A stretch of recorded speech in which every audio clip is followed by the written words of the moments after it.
এরা হুদাই মানে যা মনে চায় তাই করে। এদের কোনো কিছু বললে সবাই বলে গরিবদের উপর জুলুম, অন্যায়, অত্যাচার, উনি কী করে খাবে। আরে ভাই, ওনারা কি কেউ রিক্সা চালাইতে না করছে নাকি ওনারা কেউ বলছে অটো চালাইতে পারবে না? কিন্তু এই হাইওয়েতে চলাচলের সময় এই দেখছেন এই যে দুইটা ভ্যান এই যে রং সাইড দিয়ে আসতেছে। অ্যাটলিস্ট হাইওয়েতে চলাচলের সময় তো অ্যাটলিস্ট কিছু নিয়ম মানা উচিত। এই জিনিসটাই আসলে এই কারো বোঝানো যায় না। এই যে এই লোকাল লেন একদম ফাঁকা, এই ভ্যানটা রাস্তার মাঝখান দিয়ে যাইতেছে। কেন ভাই, তোর কেন রাস্তার মাঝখান দিয়ে যাইতে হবে? এগুলো কোনো কিছু বললেই আবার সমস্যা। এই যে দুইজন রাস্তার মাঝখান দিয়ে দৌড় দিব একটা অবস্থা, কি একটা অবস্থা। এইখানে ওভারব্রিজ, অথচ কেউ ওভারব্রিজ দিয়ে রাস্তা পার হইতেছে না।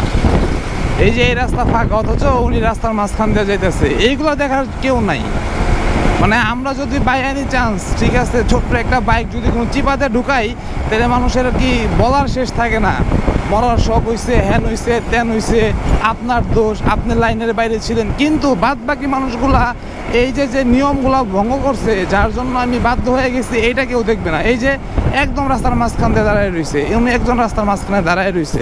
মানে এইটা কি আসলে একটা হাইওয়ে রাস্তার রুলস? এটা অনেক ইম্পর্টেন্ট একটা রাস্তা, ঢাকার সাথে আপনার উত্তরবঙ্গের কানেক্টেড এই রাস্তাটা। অথচ এই রাস্তাতে যে যেভাবে পারে, যার যেভাবে ইচ্ছা সেইভাবে গাড়ি চালাইতেছে, সেইভাবে বাইক চালাইতেছে। দেশটা হচ্ছে প্রত্যেকজনের বাপের।